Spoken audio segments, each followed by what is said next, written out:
Hello everyone, welcome to Allen junior wing. आज हम करेंगे क्लास 10th का topic the rising of nationalism in Europe. इससे पहले मैंने आपको पार्ट 1, 2, 3 करवा दिए हैं। अगर आपने नहीं देखे, उनके जो लिंक है वो डिस्क्रिप्शन में है, आप वहां से भी उनको आसानी से देख सकते हैं। और अलग से प्लेलिस्ट भी बना दी गई है जहां से आप उनको आसानी से एक्सेस कर पाएंगे। राइट, यहां तक हमारा 18 स्लाइड तक ये हो गया था, 18 पेज तक। आगे हम पढ़ेंगे इसके अंदर the making of Germany and Italy. अब यहाँ पर पूरी की पूरी जो है प्रक्रिया चलती है कि कैसे जर्मनी बने, कैसा इटली बना। इससे पहले हमने पढ़ा था फ्रेंच रिवॉल्यूशन के बारे में, जो 1789 में स्टार्ट होता है, जहां पर लुइस 16 जो राजा होता है वो जनता के ऊपर बहुत ज्यादा टैक्स बढ़ा देता है, जिससे जनता बहुत ज्यादा डिप्रेस होकर, बहुत ज्यादा तंग होकर उसके खिलाफ जो है क्रांति छेड़ देती है, जिसको बोला गया था द फ्रेंच रिवॉल्यूशन।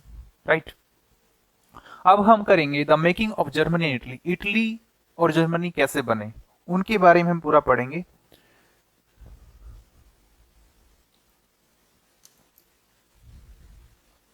राइट, तो यहां से हमारा टॉपिक स्टार्ट होता है जर्मनी।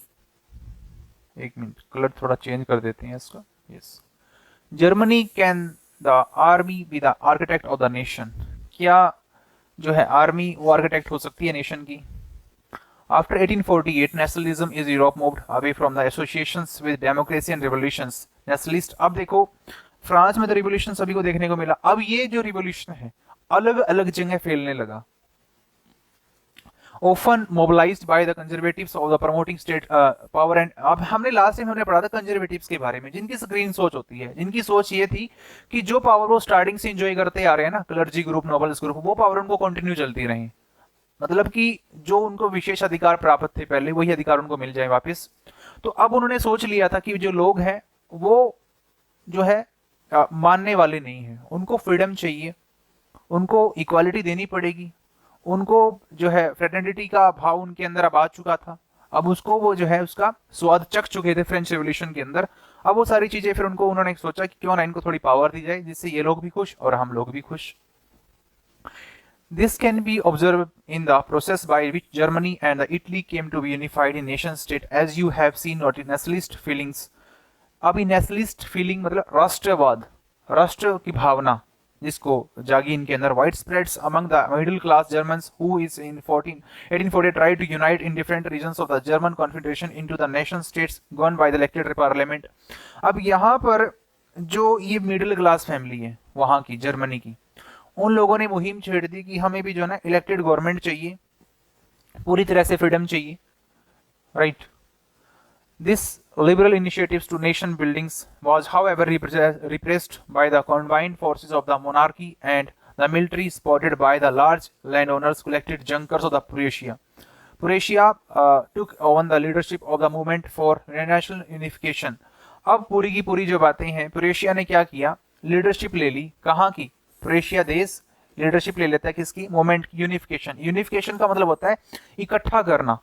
जो कोई भी राष्ट्र है, कोई भी देश है, अलग अलग भागों में डिवाइड हुआ पड़ा है, तो उसको इकट्ठा करना, this is called unification.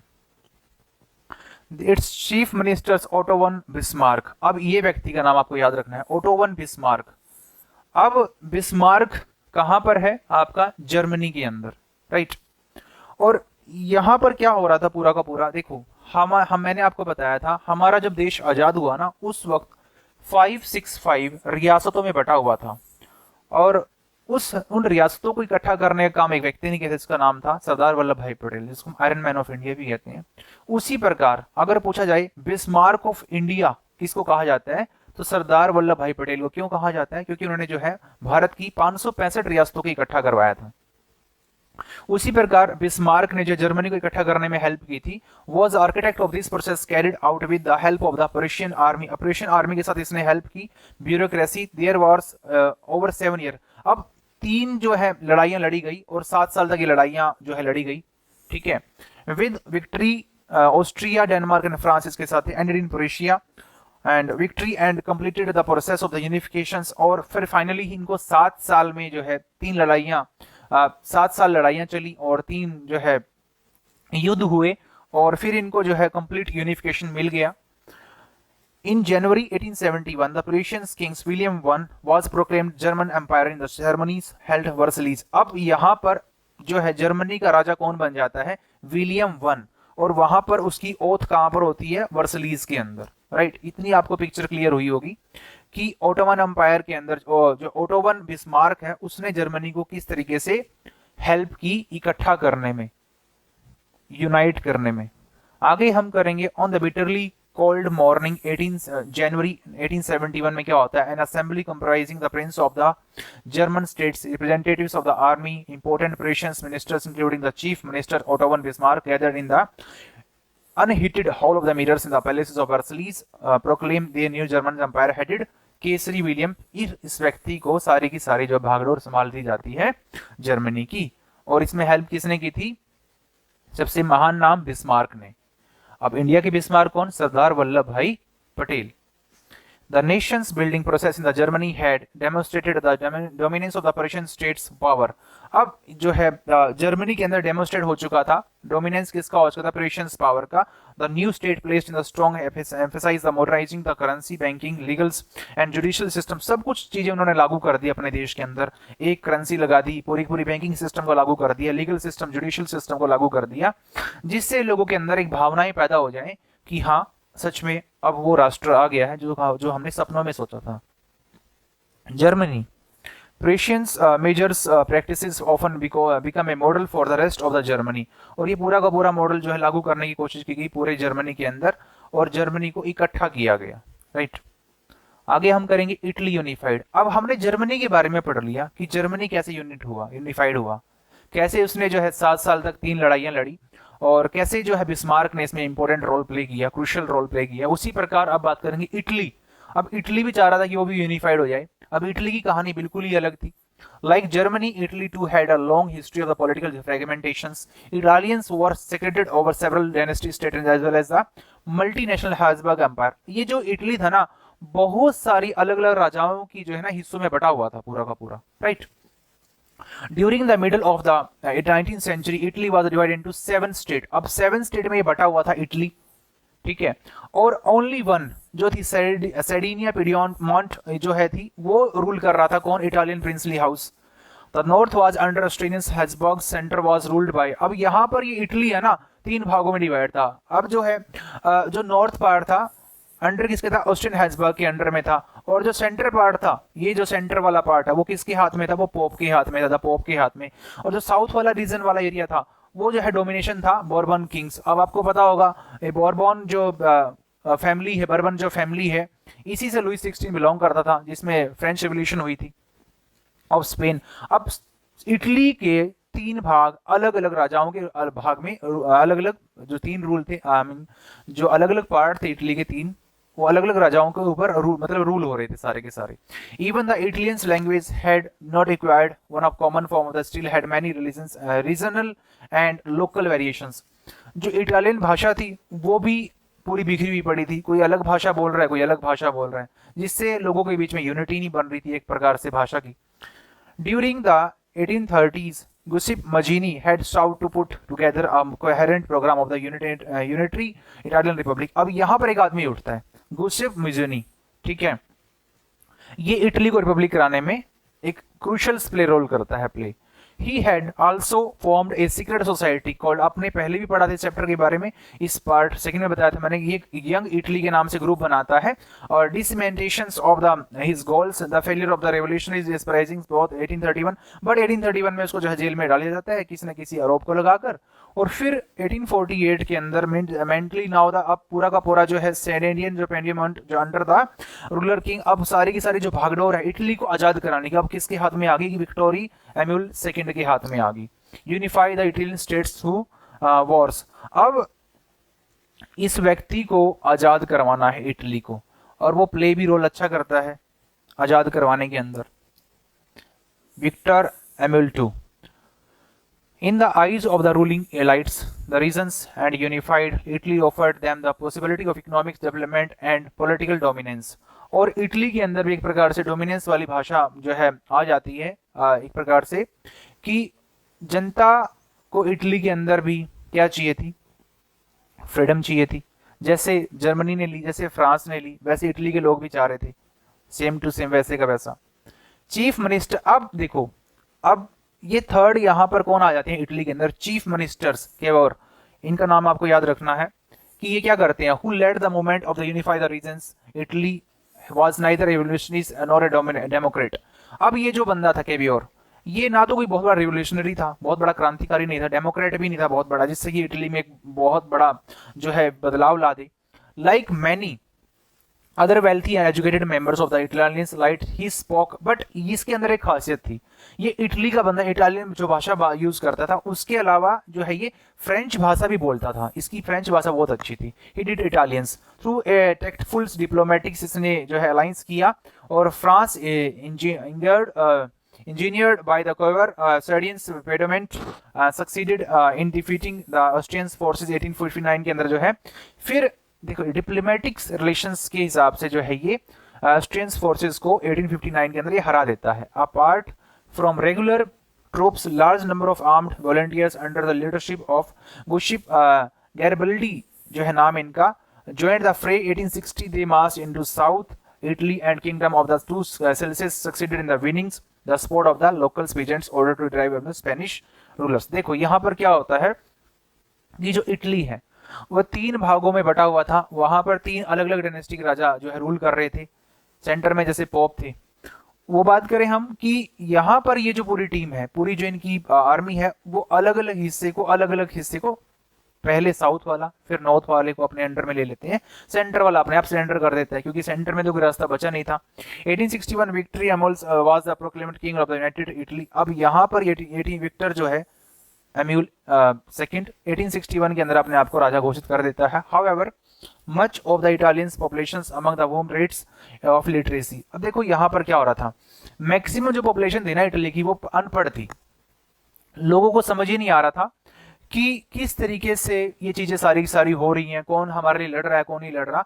Very high remains blissfully unaware of liberals nationalist ideology the peasants masses who had supported Garibaldi को जो है लोगों ने सपोर्ट किया, लेकिन लोगों के दिमाग में कुछ और ही चल रहा था। उन्होंने सोचा in southern Italy never heard of Italy, उन्होंने इटली के बारे में सुना भी नहीं था कि इटली वर्ड होता है क्या है, इटालिया का मतलब, इटालिया का उनको पता किस रिलेशन बना लिया। Believe that L'Italia as was victory Amule's wife, उनको ऐसा लगा कि जो लड़ाई लड़ रहे हैं ना देश को आजाद कराने के लिए नहीं लड़ रहे, ये अपनी पत्नी को जाना आजाद करवाना चाहता है, क्योंकि इटली और उसकी पत्नी का जो नेम है ना वो थोड़ा सा मैच हो रहा था, डेट्स वाई। ये बहुत ही अजीब बात थी कि अनपढ़ लोगों के लिए, अनपढ़ लोगों को प्रॉब्लम हो रही। देखो ये पूरा का पूरा जो है इसको अलग करवाया गया, इटली स्टेट्स बिफोर यूनिफिकेशन। पहले कैसी थी अलग, जो बीच वाला हिस्सा है वो किसी के अंडर में था, और ये वाला राइट ये वाला किसी के हिस्से में, ये किसी के हिस्से में, ये किसी के हिस्से में, तो अलग अलग था। इसको पूरे को फिर जो है यूनिफिकेशन किया गया इसका, राइट। यहां थोड़ा सा पढ़ लेते हैं। Yes, the strange case of Britain. अब ब्रिटेन के जो है कंडीशन में क्या हुआ, the model of the nation of the. अब यहाँ पर देखो हमने फ्रेंच रिवोल्यूशन के बारे में पढ़ा, हमने इटली के बारे में पढ़ा, हमने जर्मनी के बारे में पढ़ा, बट यहाँ पर ब्रिटेन का केस बिल्कुल ही अलग था। यहाँ पर कोई लड़ाई नहीं लड़ी गई अलग से। Some scholars have argued in Great Britain the Britain's formation of the nation state। अब जिसने सारे देशों पर राज किया, ब्रिटेन के बारे में पढ़ेंगे हम, उसके बारे में, जिसने सारे देशों पर राज किया उसमें क्या प्रॉब्लम हो रही थी उस टाइम के अंदर। was not the results of the sudden upheld revolution। अब वहां पर भी थोड़ा सा बहुत रेवोल्यूशन हो जाता है ब्रिटेन के अंदर। result of long drawn out process, there was no British nations prior to the 18th century's primary identity of the peoples who inhabited the British ethnic ones such as English, वेलिश। अब यहाँ पर जो है ना Britain के अंदर अलग अलग भाषा के लोग रह रहे थे। इंग्लिश लोग थे जो इंग्लिश भाषा बोलते थे, वेलिश वेल्स से, स्कॉटलैंड से, आयरलैंड वाले। All this ethnic groups are had own culturals political tradition. सभी लोगों का, इंग्लिश लोगों का अलग कल्चर था, जो आयरलैंड से थे उनका अलग कल्चर, स्कॉटलैंड से, वेल्स से थे, सबका अलग अलग कल्चर था। बट अब यहाँ पर जो ब्रिटिश जो हुकूमत है वो क्या करती है, वो अपने कानून थोपने की कोशिश करती है इनके ऊपर, अपने rule regulations. But as at English nation steadily grieve into the wealth importance and the power. अब देखो वहां पर पूछे तो पावर हब किसके पास थी, पावर का हब क्या थी, वो इंग्लिश पीपल थे। was able to extend its influence over the other nations of the islands. The English Parliament, which we seized power from the monarchy 1688, the end of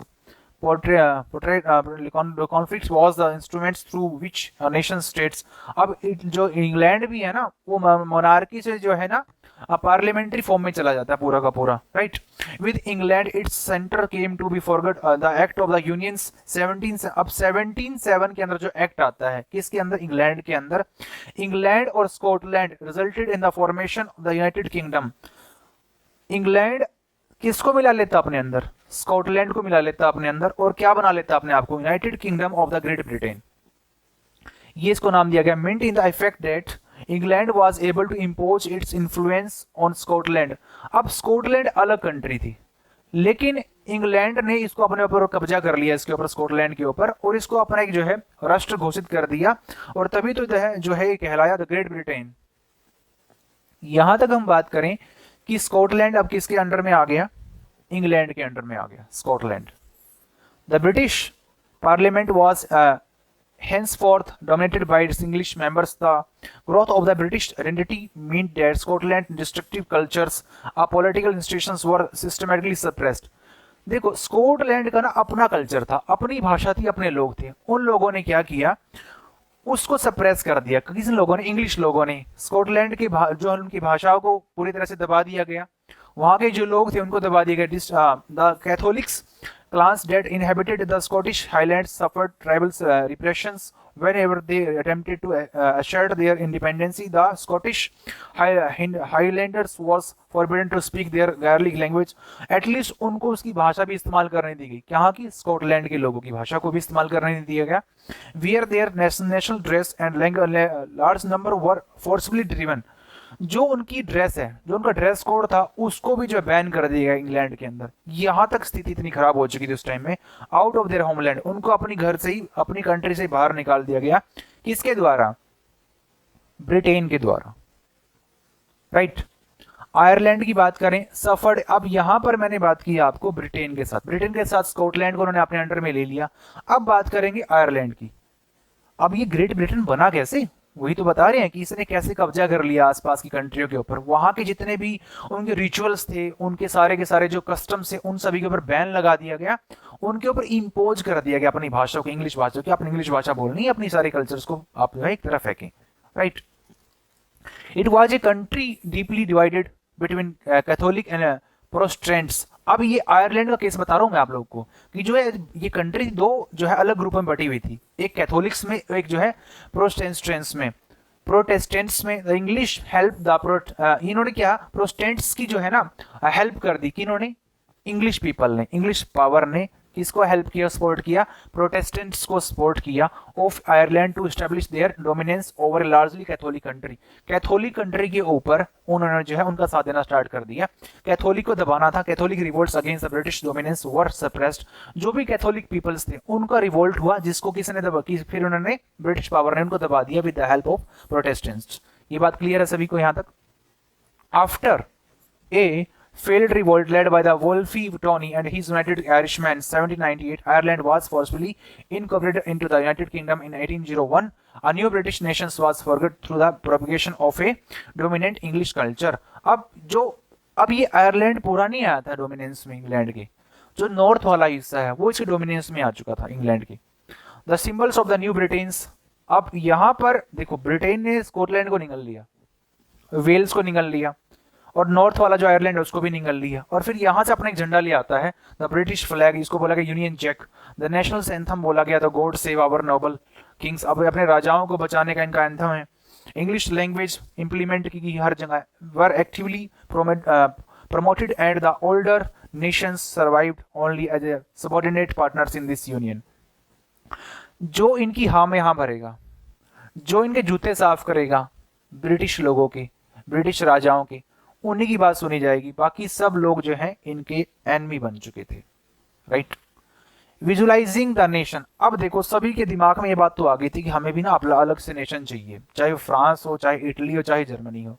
लेकिन उन लोगों ने एक सिंबल बना दिया कि हम ना अपना नेशन तो बनाना चाह रहे हैं, कि किसी ना एक सिंबल को जो है डिनोटिफाई कर लेते हैं कि भाई जो है इससे इसका अगर ये सिंबल कहीं देखने को मिलेगा, ये हमारी सोच को दर्शाएगा कि हम एक नेशन चाहते हैं इस रूप का, इस शेप का, इस जस्ट लाइक कहते हैं ना, जैसे हमारा अशोक स्तंभ से हमने 4 शेर लिए, वो हमारे नेशनल एम्बलम को शो करता है, इस तरीके से वो नेशन को शो कर रही थी पिक्चर उस टाइम में महिला की। While it is easy enough to represent a ruler through a portrait or a statue, अब कोई भी चीज जो है ना रिप्रेजेंट करना जरूरी हो गया था। How does one go about giving a to face nations artist in the 18th century and 19th century found a way out by personifying a nation।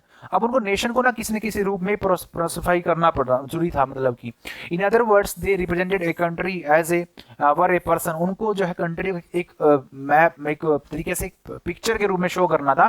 तो उन्होंने जो आर्टिशियन है उन्होंने क्या किया, Nations were the portrait a female figure. अब यहाँ पर जो फीमेल फिगर आपको नजर आ रही है ना, इस चीज से जो है उन लोगों ने पोस्टेज स्टैम्प उस टाइम की पोर्ट्रेट करवा दिया, दिखा दिया कि भाई जो है उस टाइम में हम इस तरह का नेशन के रूप में चाहते हैं। जिससे अब इसको दिखाने का मकसद यही था, इसको पढ़े लिखे लोग भी समझ जाएं, अनपढ़ लोग भी समझ जाएं कि हमारा मेन मकसद ये है कि एक नेशन को डेवलप करना। The female form that chosen to personify the nation did not stand for any particular women in the real life, rather in shout to give the abstract idea of the nations। abstract क्या होता है, जो सिर्फ ख्याली दुनिया में होता है, असली में कुछ नहीं होता, सिर्फ सोच होती है कि हम ऐसा करना चाहते हैं। देखो महिला के इन्होंने पोर्ट्रेट बना दिया नेशन के रूप में, लेकिन महिलाओं को अधिकार नहीं दिए वोटिंग के। ये बड़ी अजीब बात है, आज भी इनकी जो है उस टाइम में थी इनकी। कंक्रीट फॉर्म आप सभी को पता होगा, क्योंकि 1789 के अंदर जो है रिवोल्यूशन स्टार्ट होती है, फ्रेंच रिवोल्यूशन, और 1946 में आप ये देख लो कि महिलाओं को क्या मिलते हैं, राइट्स मिलते हैं वोटिंग करने के।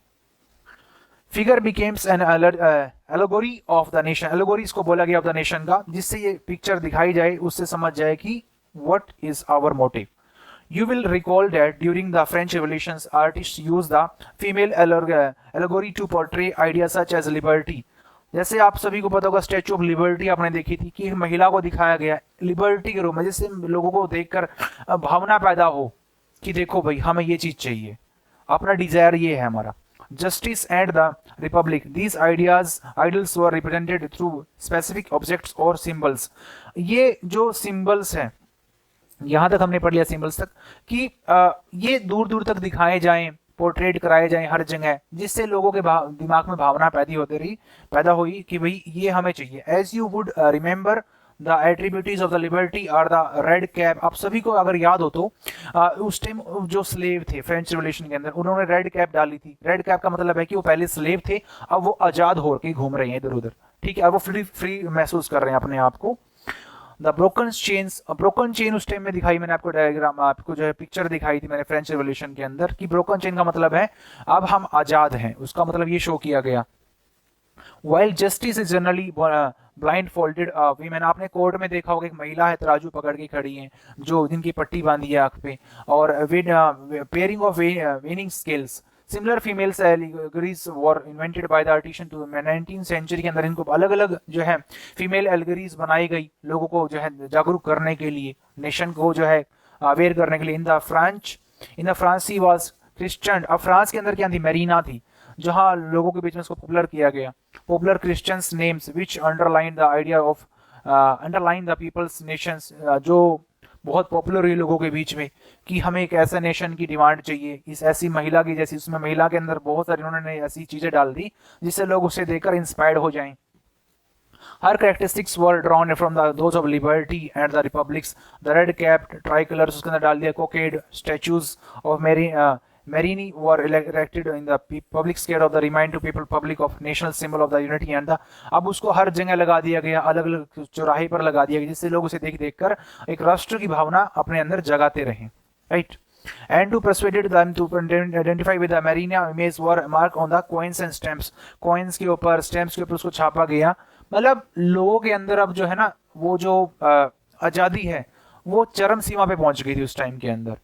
Similarly, Germania becomes the allegory of the German nation in visual representation। Germania wears a crown of the oak leaves। अब ये oak leaves का मतलब क्या है, crown of oak leaves, जो ना फूलों लाइक फूलों से बना होता है, वो जो ऊपर डालते हैं सर के ऊपर, जो किसको रिप्रेजेंट कर रहा था उस टाइम, हीरोइज्म को। भाई कितना हीरोजिम्स इस महिला के अंदर है, कितना कोरेज है उसके अंदर। एलिगरी मतलब मैंने आपको बताया था एक ऐसा एब्स्ट्रैक्ट आइडिया जो लोगों को दिखाया गया कि भाई ये हमें चाहिए। इस महिला के अंदर वो सारे गुण डाल दिए उन लोगों ने जो उन फ्रीडम में उन लोगों को चाहिए, राइट। यहां तक आई होप आपको क्लियर हुआ होगा। ये देखिए अब यहाँ पर ये बिल्कुल लास्ट स्लाइड है इस चैप्टर की, यहाँ पर हमारा चैप्टर खत्म हो जाएगा। और यस 24 है, यस। ये देखिए इस महिला के अंदर उन लोगों ने क्या डाला जिससे लोग उसे देखकर एक प्रकार से जो है मोटिवेट फील करें। एट्रीब्यूट्स, अब ब्रोकन चेन आपने फ्रेंच रेवोल्यूशन में देखा होगा, मैंने आपको जो है पिक्चर दिखाई थी, क्लास 9 का टॉपिक है। ब्रोकन चेन्स मतलब बीइंग फ्रीड, अब हम आजाद हैं वहां पर। अब ये ब्रोकन चेन पढ़े लिखे लोगों को भी समझ में आ रहा था, अनपढ़ लोगों को सबसे मेन टारगेट था, जो लोग पढ़े लिखे कम थे उनको दिखाना कि भाई टूटी हुई चेन का रिप्रेजेंटेशन मतलब आज हम फ्री हैं। और breast plates with eagles, symbol of German empire strength को शो कर रहा था इसके ऊपर। ओक लीव्स मैंने आपको बताया था, हीरोइज्म को शो कर रहा था, बहादुरी को। स्वॉर्ड्स मतलब अभी जो है लड़ने के लिए तैयार है महिला। Olive branch around the swords willing to make peace, और यहाँ पर ओलिव ब्रांच भी बनाई गई, जो पत्ते बनाए गए इनके पिक्चर के जस्ट पीछे, लाइक मैं आपको दिखाऊंगा कि भाई हम लोग जो है शांति भी चाहते हैं। अगर युद्ध लड़ना चाहते युद्ध लड़ो, अगर आप शांति से हमारे साथ मीटिंग करना चाहते हैं, बैठना चाहते हैं, तो हम उसके लिए भी तैयार हैं। ये सब उस महिला के अंदर सारी चीजें डाली गई। Black red and gold try colour उसके अंदर डाला गया। रेज ऑफ राइजिंग सन, इसका मतलब क्या है, beginning of the new era, अब पूरा जो है एक नया युग खड़ा होगा। अब जो है कोई भी चीज हमें जो है एक नेशन बनने से नहीं रोक सकती। इस महिला के अंदर वो सारी खूबियां उस टाइम राइटर ने डाली, जितना हो उसके लोगों को जो है एक प्रकार से क्या किया जा सके, अवेयर किया जा सके अपने देश के प्रति। किस देखिए ये शांति का प्रतीक नजर आ रहा था इसके अंदर, ये इसके हीरोइज्म को नजर देख रहा था पूरा का पूरा। और इसने जो फ्लैग जो है ये इसकी स्ट्रेंथ को शो करा जो इसकी ब्रेस्ट पे है, राइट। तो ये सब चीजें उस टाइम में देखने को मिली। और एक बात बहुत क्लियर है कि जो आजादी मिली है ना किसी भी देश को, जो भी आजादी मिली है किसी भी कंट्री को, किसी भी देश को, वो फ्री में नहीं मिलती। उसके लिए जो है ना आपको लहू बहाना पड़ता है। जैसे हमारे भारत के अंदर हमें आजादी मिली अंग्रेजों से 1947 के अंदर, अंग्रेजों ने हमें आजाद करा, तो उसके पीछे बहुत सारे जो है शहीदों ने बलिदान दिया उनको, हमारे भारत को आजाद करवाने में। अब जैसे यूनिफिकेशन हुआ, इटली का यूनिफिकेशन हुआ, जर्मनी का यूनिफिकेशन हुआ, फ्रांस को भी यूनिफिकेशन हुआ, इकट्ठा किया गया, वैसे ही हमारे भारत को भी जो है यूनिफाइड किया था। 565 मैंने बताया था आपको, रियासतें जो बटी हुई थी अलग अलग में जो है, तो यहाँ पर इनको इकट्ठे करने का काम कौन करता है, सरदार वल्लभ भाई पटेल जी। अब जब हमारा भारत अंग्रेज छोड़ के चले गए थे, तो अंग्रेज जब जा रहे थे वो चाह रहे थे कि भाई क्यों ना भारत को अच्छे से बांट के जाएं। तो जब लास्ट जो हमारे वॉइसरॉय थे गवर्नर जनरल माउंट बैटन, तो उस टाइम उनके आगे ये आइडिया दिखाया गया कि भाई क्यों ना आप इनको जो है इंसिस्ट करें, जो रियासतें हैं वो अलग अलग होना चाह रही थी 565। तो सरदार वल्लभ भाई पटेल जी के बारे में एक थोड़ी सी फनी सी बात है कि एक हाथ में उनकी लाठी थी, एक हाथ में उनकी गाजर थी। लाठी मीन्स अगर प्यार से नहीं मानते तो लाठियों से मनाए जाओगे, और गाजर मतलब कि आप मान लो और खा लो गाजर, हमारे अंदर मतलब हमारे साथ जो है यूनिफाइड हो जाओ इंडिया के अंदर। अब 565 रियासतों का मतलब ये है, अगर आप जैसे हम हरियाणा में रहते हैं, हम दिल्ली में रहते हैं, अगर हमें कहीं बिहार जाना होता तो उस टाइम हमें जो है बिहार के लिए पासपोर्ट पे अपने स्टैंप लगवानी पड़ती, वीजा लगवाना पड़ता, तब हम लोग जो है बिहार पहुंचते। ये कुछ ऐसी कंडीशन होती है। अगर आज हम एक ना होते तो बेंगलुरु के लिए हमें 4 फ्लाइटें लेनी पड़ती, अलग अलग कंट्री आती बीच में, तो ये सब होता उस टाइम के अंदर। लेकिन सरदार वल्लभ भाई पटेल जी ने एक महत्वपूर्ण योगदान दिया, भारत को जो है आजाद करवाया। आजाद करवाने में हेल्प की ही, साथ साथ में उन्होंने ये भी किया जो अलग अलग रियासतें थी उनको भी इकट्ठा करवाया। अब 3 रियासतें ऐसी जैसे जूनागढ़ गुजरात के अंदर थी, एक अपनी जम्मू कश्मीर हो गया, तीसरा जो आपका हैदराबाद थे निजाम के, वो नहीं मान रहे थे कि भाई ठीक है। लेकिन जैसे जूनागढ़ के अंदर जो है वहां पर जनमत संग्रह करवाया गया, क्योंकि वहां का जो रूलर था वो मुस्लिम था, वहां की जो जनता थी वो सारी की सारी हिंदू थी, तो वहां से आसानी से उसको हटा दिया गया। क्योंकि पाकिस्तान पीछे से सपोर्ट कर रहा था उस टाइम में, कह रहा था कि आप लड़ें जूनागढ़ के अंदर गुजरात में, क्योंकि पूरा एरिया हिंदू से भरा हुआ था, और मुसलमान रूलर था तो डेफिनेटली वो चीज़ एक्सेप्ट तो नहीं होती उस टाइम में। तो पाकिस्तान उधर से पूरा सपोर्ट कर रहा था उस टाइम के अंदर, लेकिन जब बात आई लड़ाई की तो उस टाइम पाकिस्तान भाग खड़ा हुआ और वो उसको भागना पड़ा जो वहाँ के रूलर को, जूनागढ़ के। नेक्स्ट बात करें निज़ाम की, निज़ाम का भी यही हाल था, पाकिस्तान उनको सपोर्ट कर रहा था कि आप युद्ध करें और हम लड़ाई के लिए बिल्कुल तैयार हैं, आपको पूरा सपोर्ट करेंगे। हैदराबाद हमारे बिल्कुल सेंटर पॉइंट में था, वहाँ पर ऑपरेशन पोलो चलाया गया और फिर उसको भी हमने यूनिफाई किया, निज़ाम को जो है हैदराबाद को उसको मनाना पड़ा। मुश्किल से 1-2 दिन ही लगे हमें इसको जो है आज़ाद करवाने में, सरदार वल्लभ भाई पटेल जी का।